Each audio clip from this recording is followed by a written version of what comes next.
Over the past couple of weeks, I've had the opportunity to speak with quite a few people in various different industries. And in this, as business owners, as employees, or as C-suite level people within a business, having these conversations with them, I typically ask them one question, and that's this: What are you doing about it? Where are you going from here? So this is a great conversation. What's your action plan? What's your game plan? And would you believe that uh, there are many people out there who are or are not making the most of their opportunities? We do this quite a few times as a people, as human beings. We think that something better is coming along, so we don't make a decision, or we think that someone else is going to make a decision, so we don't make a decision. And yet, at the same time, we're not contributing anything to make the most of those opportunities. And so, I just wanted to get on today with this podcast. Thank you very much for listening. Thank you for viewing us on our YouTube channel. Um, and being in front of these people, um, there are so many different things that we can be doing to make the most of our opportunity. And you've got to be in front of these opportunities, right? They're constantly in front of us. And so we've got to kind of get ahead of the game. So let me just throw out a few examples. Opportunities can include people, they can include time, they can include money, they can include maybe marketing or sales or education, networking, whatever the case might be. And there's so much more that people are not tapping into. I'm often found stating to people that with purpose, we like to tap into the untapped potential. Again, tap into the untapped potential. We're just so inundated with different things that are distracting or getting us from our attention by distracting us, that sometimes we don't see the forest from the trees. You understand that slogan, you understand that statement. I'm just bringing it out in a different situation. And so we get confronted by emails and different things that we're supposed to be marketing from and marketing to and marketing with. And there's so many different things that are pulling at our attention, vying for our eyes and our ears. And in this, we even get confronted by our own thoughts. Think about that for a moment. We get confronted by our own thoughts, things that we hear about that bring us a little bit of despair or a little bit of uneasiness, a little bit of sorrow, sadness, happiness, even things that bring us to joy or promote a smile on our face. At the same time, when we're confronted with our own thoughts, we're also confronted with what others are telling us. Um, it might even be worse in comparing ourselves to other people and or businesses. And I want to share with you over the next few moments that we're together to please don't do this. It's a habit. It's a terrible habit that needs to be broken. Um, you can do it. I've done it. I'm going to share a little bit here in a moment with you about how I've done it, how our clients have done it. But at the same time, regardless of where you're at in life right now, regardless of your age, what you're doing, I just want you to stop for a moment and think about you. You need to take care of you. And I know that that sounds selfish, but it's not. Because if you can't take care of you, who else is going to take care of you? And if you can't take care of you, then how are you going to be able to take care of others? You've probably heard me say it before, you can't pour from an empty cup. And so, with this being said, I think one of the worst things we can do is compare ourselves to others, especially when we're in someone else's or we're in the same industry as who we're comparing to. Remember, people are different, and what they're doing in their business is probably going to be similar but a little different to what you're doing. And other people might have been doing it a little bit longer. They might have more resources at their fingertips, whatever the case. Let me get personal with you here for a moment. Um, I have missed out on opportunities. Just being real, I've missed out on opportunities. Part of that is my personality. I'm not a risk taker. I don't like risk. You might even ask me, well, then why are you in business? Well, this is a calling for me. This is something that I know based upon what people have told me to do, that this is what I need to do. Everything just kind of it aligns together, if you will. There's purpose in that. At the same time, though, um, I'm not that risk taker. I like to take calculated risk. I've gotten to the point in my life where I'll take calculated risk. But here's something I started telling college students when I was teaching at a local university. Just like people like to get up in a perfectly good airplane and go skydiving, there is no good reason, none whatsoever, for me to get in a perfectly good airplane and to jump. None. And I'm sure there's going to be some people on social media or whatever the case might be that will comment about how I need to get up there and learn how to parachute or whatever the case might be. For me, again, it boils down to not taking risk. So many things that could go wrong. And yet, you know what? I know there's so many things that will go right and probably more than the ones that will go wrong. So I get it. I'm just kind of making a little bit of fun of myself. At the same time, let me get back to this. I have missed out on opportunities. So if you don't get anything from this podcast, it's this. At this moment, opportunities just don't happen. We need to create them, and we'll dive into this. So here we go. I've missed out on opportunities. Part of the things that have limited me have been my own personality, my own mindset. We're continuing to work through that, right? Not just me, but you. We reshape our belief system. We don't think along the same lines where you're at today, where I'm at right now, versus 10 years ago, maybe even last year. Things have changed. Certainly different than when I was a kid. So my personality has shaped me so that it is a limitation for me. However, at the same time, I've worked with people where bosses have limited my opportunity. Circumstances have limited my opportunity. Maybe I want to go do something, but because of the circumstances of whatever, I don't find myself doing that. So I also recognize, though, being a 360-degree leader, being a 360-degree mindset business owner, that I am personally responsible for whatever change I want to see happen. Personally responsible. I have to transform. I have to adapt to what I want to see. There's a lot of dreams that I have still, that with a whole bunch of time left on life, hopefully, that I want to see fulfilled. I want to transform into the business owner that I see myself being in 5 years, the vision that I see myself being in 10 years for my family, for our employees. There's so many different things, and for our community as well, that I see that I get to participate with. And so, while personality limits me, bosses might limit me, circumstances might limit me, I'm personally responsible to make those changes. I'm personally responsible to transform, and I'm personally responsible to adapt. Are you with me so far? In those arenas, in those areas, I am personally responsible. What I want to make the most out of that situation. I can come in there negative. I can come in there happy. I can come in there looking for other types of resources. I can look in there and say that there's nothing for me. I get to be responsible. It is a privilege as well. At the same time, while I recognize that personalities and my bosses and my circumstances have taken advantage, if you will, of that opportunity or lack thereof, and I'm personally responsible for all this to change and to transform and adapt, I also am changing to accept more opportunity. In that change, it's saying this. It's that I'm going to take risk, although it's going to be calculated risk. I'm going to look for ways or avenues or arenas that I want to develop myself in, and I'm going to take the bull by the horns, as they say, and own where I want to be, what I want to do. I've been around on this earth for just shy of 50 years, and outside of my parents being raised as a kid, nobody has really done a whole lot for me. There are things that we as human beings need to do for ourselves, and there's so many different reasons why, and we're not going to get into that right now, although we could. But what I want to point out is this is about taking the opportunity. Here's a case in point.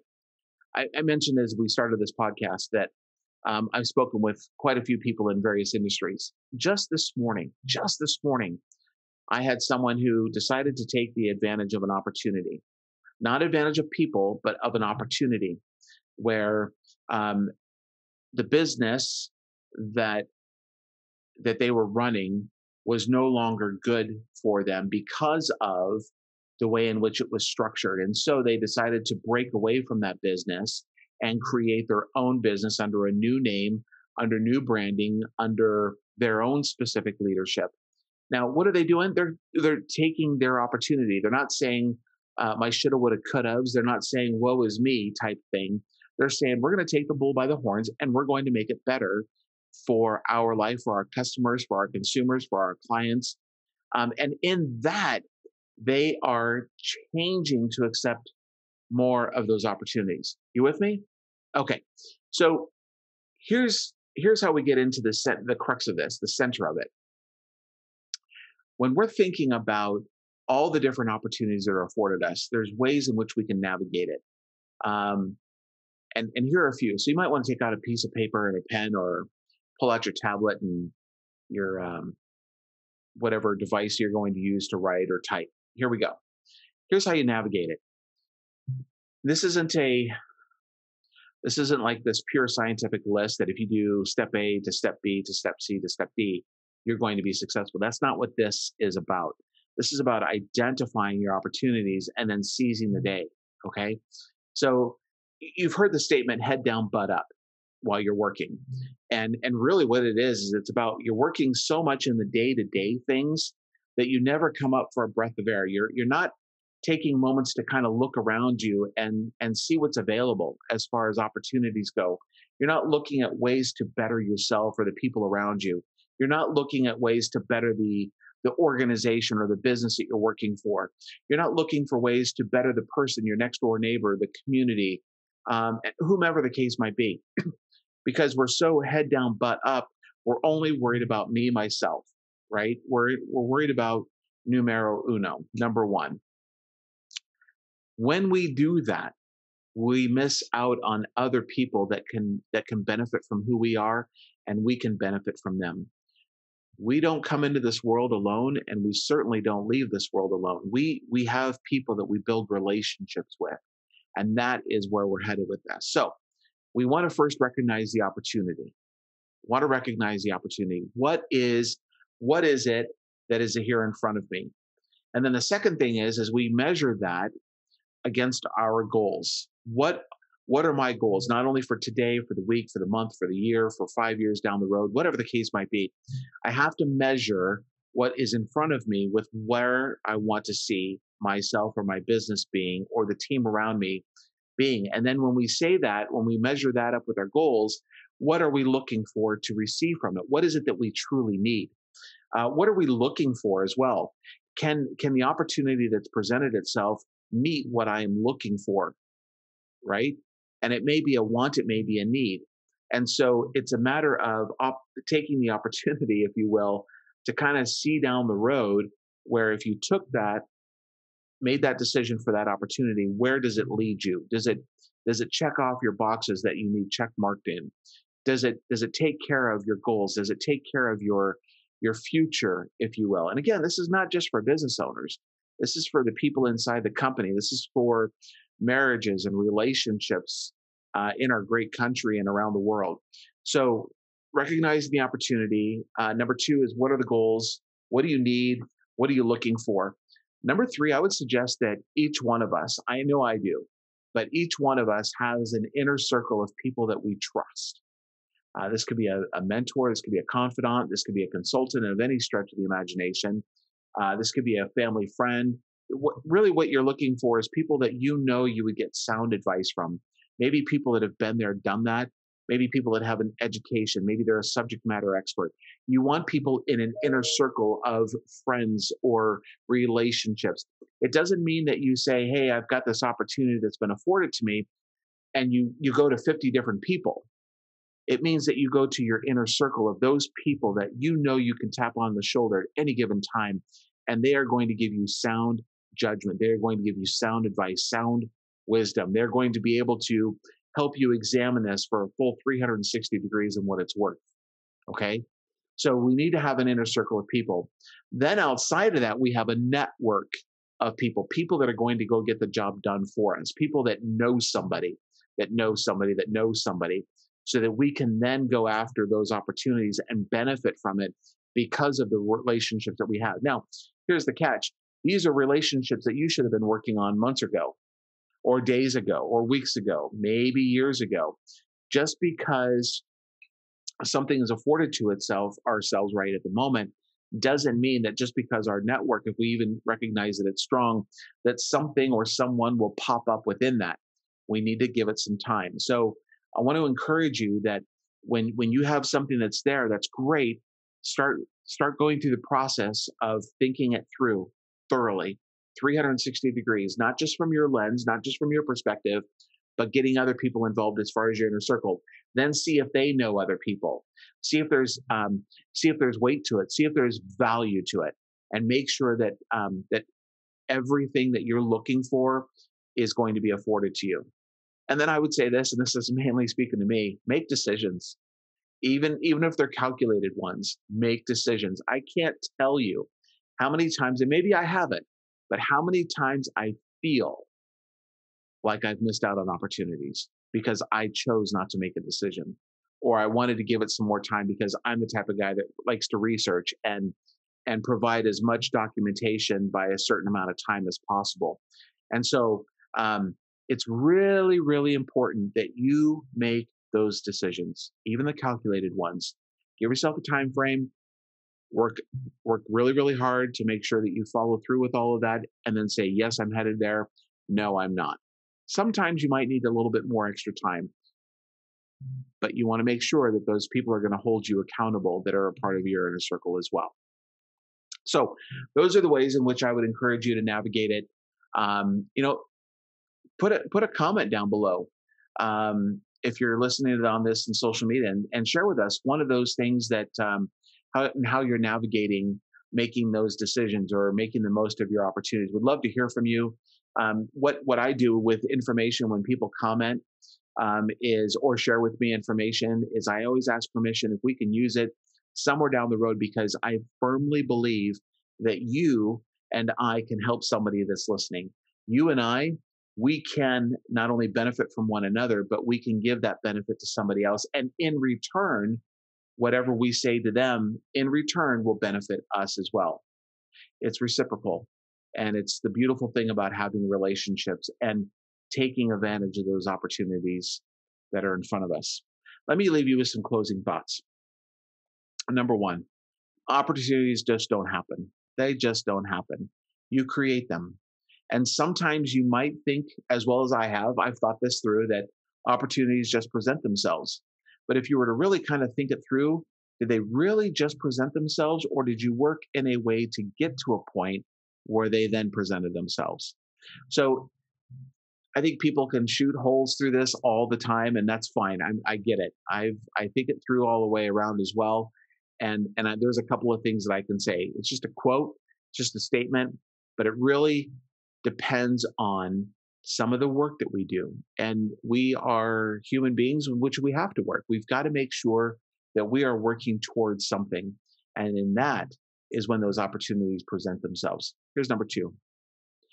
Each person, team, or business that I have worked with over the past 30 plus years, every person, team, or business that I have worked with has seen the opportunity. They've seen it. They can envision it, where they can be, where they want to be, where they should be. But what they're missing is the work needed to get behind it, to push it, to move it forward. And that's where we've been able to help them in various different ways, through using different types of tools, working with different kinds of people, to really let them see that it's okay to make that decision, that it's okay to not make that decision. Sometimes the answer needs to be no. But by putting things in place, putting people in place, putting in resources or tools that will allow us to make sure that we're getting from the decision that we're making what we need, what we want, what we're looking for. So today, I just wanted to get on here, this podcast, to share with you, kind of a little casual, and let you know about opportunities. And it's just, there are some things that really, really steal away our focus on the things that matter the most. And when we don't prioritize those things that matter the most to us, we get the shiny red ball syndrome. You know what I'm talking about? And we lose some of that momentum that goes towards those opportunities, taking advantage of the things that we've been working towards. So I want to encourage you again, jot down put a note down below. Let us know you're listening. The comment section. Let us know how this is working for you. Maybe one thing that you've taken away that will help you navigate this not only today but in the days ahead. Thank you so much for listening, and live your life, work your work with purpose.